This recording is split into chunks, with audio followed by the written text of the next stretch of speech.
When MTV decided to give the Beavis and Butthead character Daria Morgendorffer her very own show in the mid-90s, the new creative team more or less had a blank slate to work with. Though Daria herself was a regular presence around Highland for much of Beavis and Butthead's original run, her home life was a complete mystery. It wasn't until Daria moved to Lawndale that we got to meet her younger sister Quinn, as well as her parents Jake and Helen. This alone helped Daria differentiate itself from its predecessor, seeing as how Beavis and Butthead's folks were functionally non-existent. It also came with the added perspective of those parenting the fabled MTV generation. And while it would have been easy to make Jake and Helen Morgendorffer the stereotypical out-of-touch parents, which the show does do sometimes, it actually gives them fairly nuanced personalities informed by not only their own place in the 90s zeitgeist, but also the culture and circumstances they grew up in. Never mind the fact that these two are just really funny as well.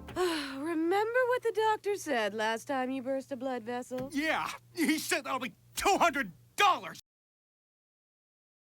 Why couldn't he just love me for who I was? Let's start things off by talking about Daria's father, Jake, who is generally regarded as being one of the most entertaining characters in the show. And yeah, I have to agree, he's the kind of person you would be deeply concerned about if you knew him in real life, but as a fictional character, he rarely fails to get a laugh. Jake is often clueless, usually pretty eccentric, and above all, incredibly high-strung and very quick to anger. Damn it, Daria! Damn it! God damn it! But while these outbursts can be undeniably hilarious, Jake's short fuse comes from a really sad place, that being the way he was raised by his own father, Mad Dog Morgendorffer. That name alone kind of tells you everything you need to know, but humor me here. We don't really see too much of Jake's childhood firsthand, so we do have to take his word on a lot of things. And according to Jake, his father was a cruel, heartless man who regularly berated him, never showed him any love or affection, and often forced him to repress his own emotions. And if it rained, well, tough crap! No tent for Mad Dog and no tent for little Jakey either! So right away, it's pretty obvious why Jake has such a hair trigger as an adult. He's still venting a lot of those negative emotions he had to keep bottled up as a kid. He's not exactly doing the best job at working through a lot of those issues, but he's at least free to talk about how he feels now. Even that would have been off limits under Mad Dog's roof. Your father never used to carry on like this. Of course not. Expressing emotion requires a soul. One particularly formative experience in Jake's life came when his father shipped him off to military school and wouldn't even let him come home for the holidays. This distant relationship continued into Jake's early adulthood, as we later find out that Mad Dog didn't even go to his own son's wedding. I mean, not even Cotton Hill was that cold. I'd go with you, but the dog needs his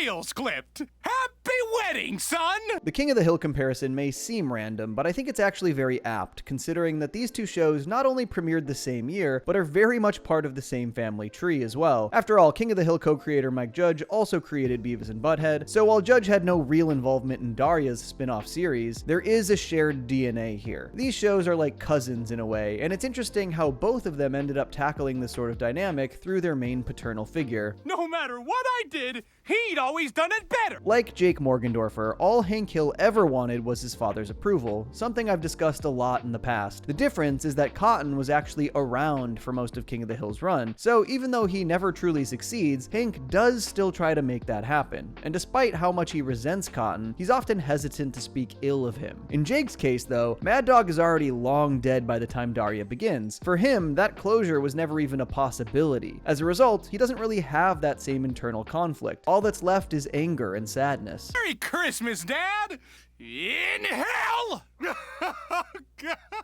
But the thing that makes me really like Jake is that while he certainly has a lot of unresolved issues, he also seems to be pretty good about breaking the cycle. Jake does have many of his trademark outbursts around his daughters, but you almost never get the sense he's taking anything out on them. That's an important distinction, and it seems very deliberate on his part. Why did he think I was still waiting the bed at 15? Oh, hi, girls! Granted, Jake definitely has his own shortcomings as a parent, namely the fact that he can be woefully out of touch with his daughters. Quinn, your date is here! Wow, I really don't know my kids. However, unlike the neglect he endured at the hands of Mad Dog, the disconnect between Jake and the girls never comes off as malicious. More than anything, it feels like a reflection of how Jake, a child of the 50s who came of age in the 60s, doesn't really get the youth of the 90s. Hey, that's also like King of the Hill, isn't it? Civil rights, environmentalism, the women's movement. People believed in stuff back then. I know. What's up with that? There are some other factors at play that we'll get into later, but in the meantime, although he doesn't always understand his daughters, Jake does at least try to help when he sees that they're having a problem, even if he's very clearly just parroting talking points he's heard on the news. I'm up on the issues. Drugs, peer pressure. Is it a problem with your gang? Still, the fact remains that Jake is consciously trying to be a better father than the one he had. There's a pretty great example of this in the season 2 episode Monster. When Jake has his family's old home movies transferred to VHS, he's excited to put them on and relive his childhood, but instead he ends up obsessing over this one clip where he falls off of his bike and skins his knee and no one comes to help him. Get back on the bike, Jake. Big boys don't cry. Crying's for girls, Jakey. Jake spends the whole episode watching the same clip again and again, either stewing in silence or openly lamenting his neglectful upbringing. But Jake also takes the time to let Daria in on those feelings, as well as make it clear that he does appreciate the time they spend together. You just can't put a price on a moment like this, Daria. And once these years are gone, they're gone.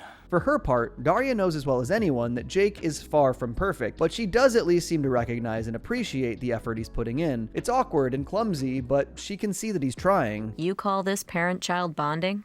Works for me. Let's watch again. We get arguably the most thorough character study of Daria's father in the season 3 episode Jake of Hearts. Things open on a pretty dire note with Jake suffering a heart attack, and though he survives, this brush with the Reaper understandably puts him in a bit of an existential funk. The bats of death! They've come for me! This episode honestly feels like the perfect representation of Jake in that it perfectly blends the heartbreaking with the hilarious. On one hand, some of Jake's more melodramatic moments here are intentionally over the top and played for laughs. Daria, my eldest, my heir. Well, if I manage to bump off Mom and make it look like an accident. On the other hand, it's all fueled by something distinctly human. Jake's desire to be a good father, not just to spite his own father, but to spite his own father. My father always had to point out how I was screwing up, and that screwed me up. I just want to make sure I never make you girls feel that way. Speaking of Jake's parents, this episode marks the first and only appearance of his mother, Ruth, who comes to stay with the Morgendorffers during his recovery. The two end up getting into it over the way Jake was raised, and though Ruth defends her late husband at first, she eventually admits that she also largely lived under Mad Dog's thumb back when he was still alive. If I could do it all over, I'd stand up for you against your father. As a matter of fact, I'd do a lot of things differently. And just to bring this theme of generational trauma full circle, it fittingly ends up being Daria who gets Jake back on his feet by pointing out a key detail about her grandfather. I'm sure you're doing better than your father did. For starters, wasn't he dead at your age?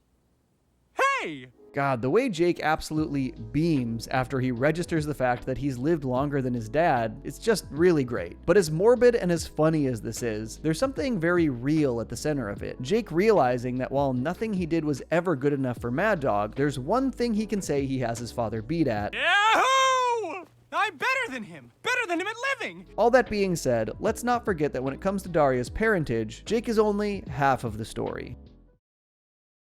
Mom broke every rule of parenting the way she favored you. If you were to look up the word workaholic in the dictionary, you would not find a picture of Helen Morgendorffer, but only because she had to miss the photo shoot after being called into the office. My 7 o'clock's back on, and I'm late! Damn, I'll have to make my own breakfast. Helen's job as a corporate lawyer tends to occupy most of her time and energy, meaning that she rarely, if ever, stops to smell the roses. She is just go, go, go, and much like with Jake, these tendencies can be traced back to Helen's upbringing. Oh, I thought I'd drive a few hours, drop by and see if you guys were having the same fight you've been having for 40 years. Helen kind of has a textbook case of middle child syndrome. Again, we don't really get any flashbacks to Helen's youth pre-college, but most of what she says about her childhood is corroborated. And according to the former Miss Barksdale, her mother has always shown preferential treatment to her older sister Rita. As Helen recalls, Rita received the most love and attention from their mom by default growing up, while she had to work for it. Helen threw herself into her studies, as she saw getting perfect grades as a way of making her mom pay attention to her, to almost no avail. Again, kind of interesting that King of the Hill ended up going a similar route with Peggy, but more to the point, this bred a lot of bitterness between Helen and Rita, as from from Rita's perspective, Helen was intentionally trying to show her up with all her overachieving. You with your grades and your extra credit and your awards, you didn't make us look lazy enough. You wanted encouragement to do more? Then there's their younger sister Amy, who consciously isolated herself from Helen and Rita, opting to lock herself in her room and offer snide commentary rather than getting involved in sibling drama directly. Funny enough, Helen's own firstborn ended up being the spitting image of Amy. But you wouldn't know anything about that, would you? Nah. Basically, Helen resents Rita for being their mother's favorite, Rita resents Helen for making her look bad, they both resent Amy for shutting them out, and Amy resents them for making her childhood home so toxic. You didn't notice my sisters are so busy competing with each other that I don't even register on their radar? The Barksdale sisters do mend fences near the end of Daria's run, which is nice to see, but it was a long road getting there, as their tense relationship endured well into their adult years. A big reason for this is the fact that they all doubled down on the traits that caused that tension in the first place. He's certainly old enough to be earning his own money. Tell me about it. What's that supposed to mean? Despite pushing 50, Rita has apparently never had a real job, instead being supported by her mother, as well as a string of husbands and boyfriends. This naturally irks the very career-driven Helen, who is her family's main breadwinner and has historically received very little from her mother in the way of financial assistance. We had to pay for our own wedding. And that's supposed to be my fault? Well, if you hadn't gone over budget on your wedding 6 months before... Helen also harbors a lot of resentment towards her mother for extending her favoritism to Rita's daughter Erin, while neglecting Daria and Quinn. That's Mom, always thinking of her grandchildren, one of them anyway. All that in mind, it's not difficult to see why Amy tends to keep her distance, even as an adult. But what's ironic is that for as much as she hated having to fight for her mother's attention growing up, Helen's demanding profession has made it hard for her to be consistently present in her own daughter's lives. That Mr. O'Neill is on the line about the parent-teacher meeting? Tell him I have to do my pro bono work with the free clinic. We haven't used that one in a while. Helen's compulsion to be an overachiever stuck with her long after school was over. It just took on a new form. As a woman in a male-dominated field, she still feels the need to outperform everyone around her if she wants the higher-ups to pay attention. She is bound and determined to make partner, even if it comes at the expense of a healthy work-life balance. Not helping matters is the fact that her place of work actively encourages this sort of thing. They even go as far as to mock those who do prioritize family over work, even if just for a little bit. I heard their lead attorney took paternity leave last year. Ha! Again, like her husband, Helen does try to be a good parent. It's just that her efforts are more often than not motivated by her own guilt for being so caught up with work all the time. So it can feel like she's overcompensating. But it's not just that Helen feels guilty, it's that she only trusts herself to keep her house in order. Helen is incredibly driven and dedicated, and that lifelong theme of always having to fight for her spot has made her self-reliant to a fault. She'd much rather stretch herself thin than delegate too many of her responsibilities, be it as a lawyer or as a parent. A strong parenting team is like a singing group. The lead singer carries the tune and the backup singers support her. That's you. This can obviously be frustrating for Daria and Quinn, who tend to be given free rein whenever Helen is preoccupied, only to have their mom suddenly drop the hammer. This could also be part of the reason Jake is so out of touch with his daughters, since he's rarely allowed to take the lead when it comes to parenting. There's a great example of this in the season 1 episode, The Big House. When Helen decides that the girls need more discipline, she goes Old Testament on them, and I do mean that literally. That's right. A lot of thought went into this.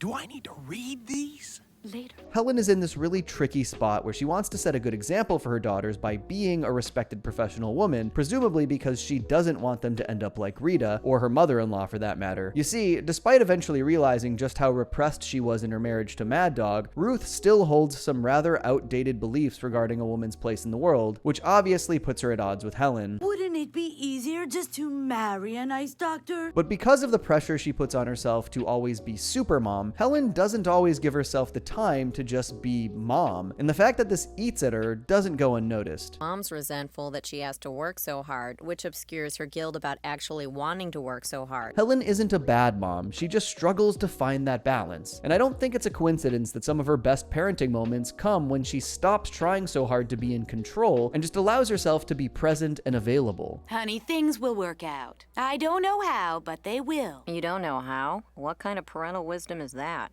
Honest? I've also seen a lot of debate online regarding whether or not Helen plays favorites herself, and whether she prefers Daria or Quinn. After all, she definitely appears to get along better with Quinn, but she also appears a lot more invested in Daria. However, I don't think this is necessarily her favoring one over the other. Rather, this seems to be her picking up Jake's slack, since Helen is actually fairly in tune with who her daughters are. Honestly, Jake, sometimes I wonder if you know even the most rudimentary facts about our girls. Helen is very big on getting Daria to come out of her shell, so she often urges her, forces her, or even bribes her to be more sociable, despite usually being met with pushback. Meanwhile, Quinn has absolutely no problem making friends and putting herself out there. You can see why Daria gets paid more attention in that respect, and why Quinn generally has a smoother relationship with her mom. Helen knows Quinn is going to be just fine socially, while Daria needs a little bit more of a push. My refusal to attend this field trip is based on moral and ethical objections so intrinsic. 30. 50. Done. On the flip side, though, Helen also knows that Daria is a very gifted student, so she's more comfortable taking a hands-off approach when it comes to her studies. Conversely, she knows that Quinn occasionally needs a nudge of her own in that arena. Honey, this isn't just about one essay. It's about setting goals in life and going after them. Helen's involvement is still inconsistent because of her busy work schedule, but even though she's usually preoccupied, she's not oblivious. When the hell did you learn so much about me? It's a funny thing, Daria. You give birth to someone, you just get an urge to keep tabs on them. All things considered, Daria and Quinn actually have one of the healthier family dynamics in the entire show. I've already done videos talking about Jody, whose parents are super demanding and overbearing all of the time, and Jane, whose parents are completely checked out. We don't really have any rules at our house. Right, Janie? Well, there's that one about not building a fire in the rooms that don't have fireplaces. Helen and Jake certainly have their own flaws as parents, but they're a lot closer to finding that happy medium than a lot of their peers. And it bears repeating that despite all her sarcasm, Daria does recognize and appreciate this. I'd like to add that if you're lucky enough to have a good friend and a family that cares, it doesn't have to suck quite as much. By the way, since I've done videos covering Quinn, Jane, and now Helen, I just want to take a second to give a shout out to actress Wendy Hoops, who voiced all three characters and did an amazing job at making them all sound really distinct. What's Dad so worked up about anyway? Oh, Quinn, it's not easy being an adult. Back on topic though, while we've talked a lot about Jake and Helen's respective childhoods and parenting styles, there's one more key period in their lives that is essential to understanding what makes them tick. Whatever happened to the mellow, let-it-be attitude you used to have? Jake and Helen met when they both started attending the fictional Middleton College in the late 60s, probably around 1968. From there, they not only started dating, but became entrenched in the countercultural hippie movement. We're lucky we got here before the oil companies pave it all over. And put up a parking lot. Their involvement makes a lot of sense. The hippies were at the height of their cultural relevance at that point in time, and their ideals really resonated with college students in particular. It's also easy to see why that subculture was so appealing to Jake and Helen specifically. You can't hike in these damn earth shoes! They make you tilt! Come on, Jake. Just dig the scene. The motto of peace, love, and understanding is pretty much the antithesis of the cruel upbringing that left Jake so damaged as an adult. And the laid-back hippie attitude no doubt offered Helen a way to escape the stress of being an overachiever, which takes a toll after a while. Not only that, but the fact that both Jake and Helen grew up desperate for parental approval they weren't really receiving is most likely why they found solace in each other. Helen, it's been a year since our commitment ceremony, and I've never felt more self-realized. Happy anniversary. Of course, the hippie movement's time as a cultural powerhouse wouldn't last, and by the 80s, many of its original members had integrated back into mainstream society, effectively joining the very same system they once opposed, and giving rise to yuppie culture. Yuppies are from the 80s. So, what do you call people with funny outfits who talk about peace and love and stuff? Trekkies. Jake and Helen fall squarely in this category. Hippies turned yuppies. That is, not Trekkies. Not as far as we know anyway. But as we've already established, Helen makes her living as a successful corporate attorney. Jake, meanwhile, runs his own freelance consulting firm specializing in marketing and sales. Hell yes! Jake Morgendorffer Consulting is back! In the Daria Season 2 episode, That Was Then, This Is Dumb, Jake and Helen are directly confronted with the idea that they've sold out. It's here we meet two of their old friends, Willow and Coyote, a pair of holdover hippies who've continued living that lifestyle well into the 90s. You have a very old soul. It just looks mature for its age. Willow and Coyote make some passive-aggressive remarks regarding where Jake and Helen ended up. Jake and Helen get defensive at first, partially because they do kind of agree and express a fair amount of guilt over going back on their hippie beliefs. I know what you're thinking, that I've turned into the man. But they also realize that the grass isn't necessarily greener, as Willow and Coyote eventually let it slip that they're getting sick of the hippie lifestyle themselves. I hate kneading bread. What? I hate kneading bread! Regardless, this theme of longing for what was is very much a recurring one for Jake in particular. Though he seems to be mostly fulfilled by family life, he pretty plainly states that he deeply misses being a younger man. Dad, let's say you have an identity you don't even like. Oh, sure! Like one day you wake up middle-aged and resenting the hell out of it. Jake also speaks very highly of his alma mater, and would love nothing more than for his girls to carry on his legacy there, despite the fact that Middleton is generally considered to be a second-rate school at best. Helen even admits that she only went there because she's a literal baby boomer who had unprecedented levels of competition when applying to college. Dad seems to think Middleton's hot stuff. Your father needs to maintain certain illusions about his youth in order to function. That being said, it's really not hard to see why Jake romanticizes his college days so much. It was probably both the first and last time in his life he felt truly free, after he got out from under Mad Dog's thumb and before he surrendered to the corporate world. Once you could fit all your worldly possessions into a backpack, pair of jeans, a few t-shirts, copy of Steal This Book. And now, look at you. On that note, Jake and Helen were apparently quite well traveled during their hippie days. As a sidebar, the show itself never explicitly states where Lawndale is. It's kind of meant to be any town USA for the most part, but there are some pretty big hints. I couldn't find the original interview, but series creator Glenn Eichler apparently once said that Lawndale was located in or around Maryland. There are a few things that contradict this. For instance, the episode Speed Trapped implies that Lawndale is relatively close to a desert populated by Western types, which doesn't exactly jive with the Mid-Atlantic setting. We're just two little city gals from Lawndale. Lawndale's a suburb. Right. But there's a lot of evidence in favor of Maryland as well. Season 3's Daria the Musical reveals that hurricanes are an occasional concern in Lawndale, though to be fair, that episode has, let's call it, questionable canonicity.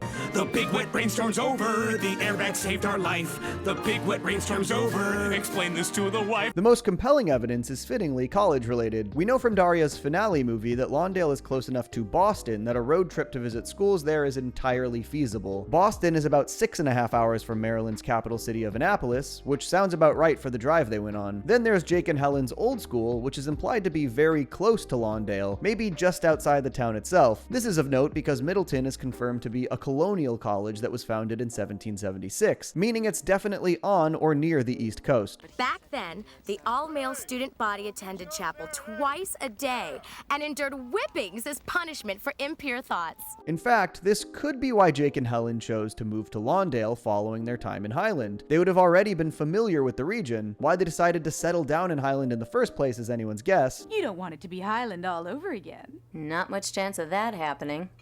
Unless there's uranium in the drinking water here, too. One of the flashback scenes from That Was Then, This Is Dumb lends even more credence to this idea. A young Jake and Helen are seen protesting in Washington, D.C., which is located between Maryland and Virginia. More specifically, they and their friends are trying to channel their positive energy to make the Pentagon rise up off the ground. And you're not gonna believe this, but it does not work at all. Rise, damn it! Ouch!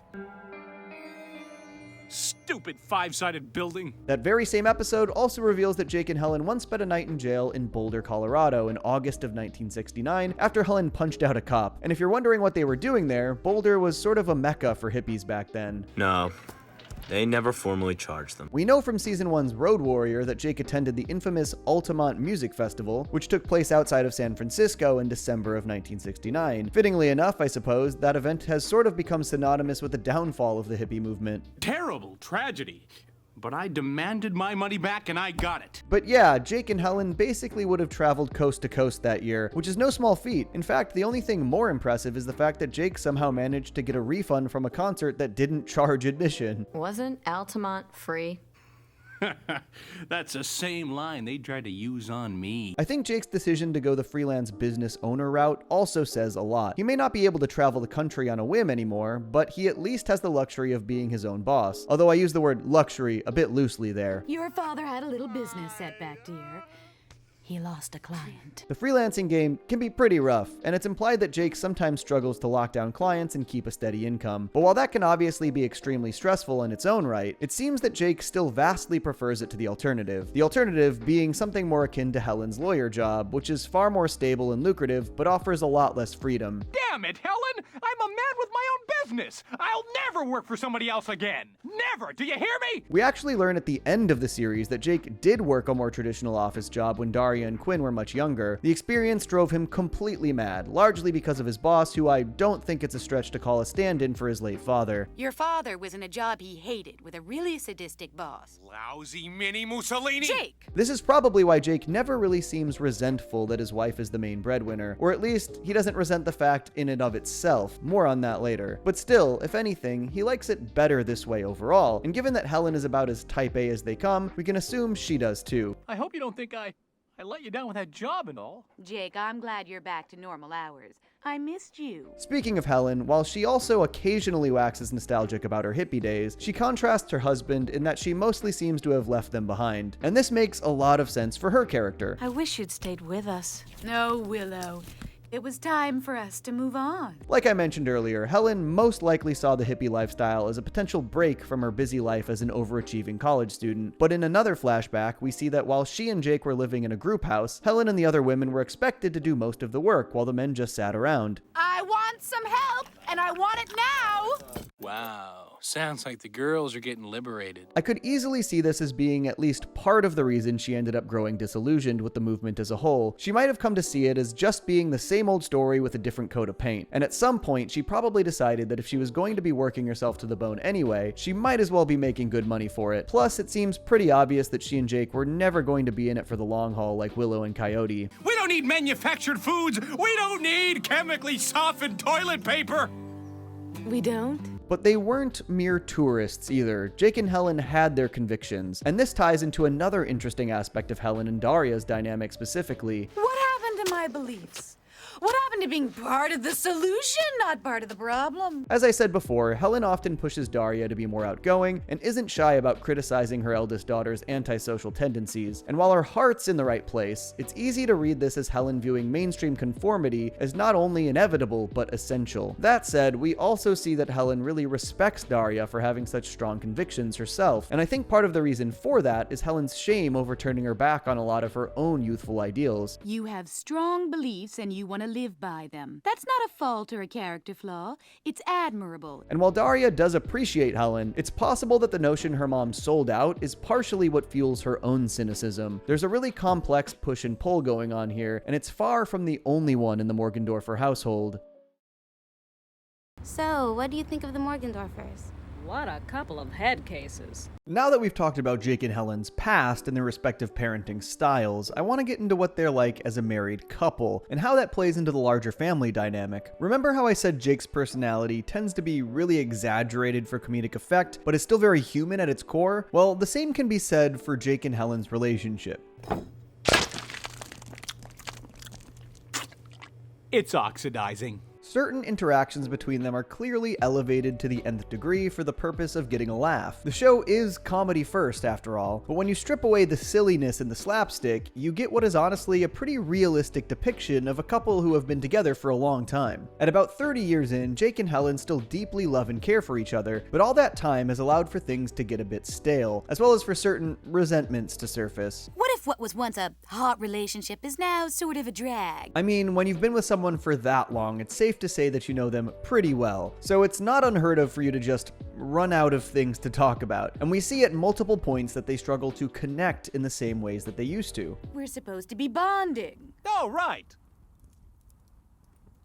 Jake! Sorry. Be that as it may, by no means have they given up on their marriage. For starters, they seem to have a pretty active bedroom life, which, you know, good for them. Oh, and I suppose you have something better in mind.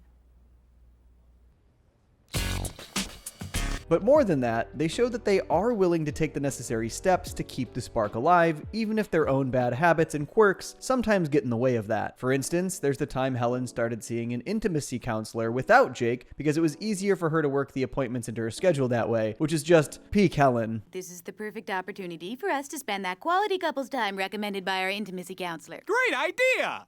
Who? But still, I think a lot of people in a similar position wouldn't even bother trying unless they knew there was still something worth trying for. And Jake and Helen really do make each other happy, regardless of the frustrations that they also have with one another. But what frustrations do I mean exactly? Well, one of the bigger ones is that Helen tends to get pretty fed up with Jake's eccentric behavior, as well as the fact that he's still so hung up on his awful childhood. Like I said, she doesn't like to live in the past as much as he does. Nobody likes poor old Jake. Should I think about the reasons? Oh, must be my father's fault. And yeah, if you heard the exact same stories over and over again for 30 years, it probably would start to get old. And Jake probably should try to work through his trauma in a more constructive way than just screaming or sulking all the time. At the same time though, Helen could probably stand to be just a little more compassionate. Okay, Jake. I'm just gonna catch up on some paperwork in the kitchen. I also want to circle back to Jake being out of touch with Daria and Quinn, because this really frustrates Helen as well. She also gets upset at Jake for not immediately putting on a united front with her whenever she decided to lay down the law. Nobody said the justice system would be fair. Actually, I think somebody did say that. What have I told you about backing me up? As with the previous point, you can kind of see both sides here. Like I said, while they're not nearly as bad as, say, Jane's parents, both Helen and especially Jake could definitely stand to be a bit more attentive in their parenting. So you can't really fault Helen for trying to facilitate just that, but you also can't really fault Jake for being just as caught off guard as his daughters, seeing as how Helen usually makes these decisions abruptly and unilaterally. I didn't know we had a curfew. Well, that's interesting, Daria. I didn't either.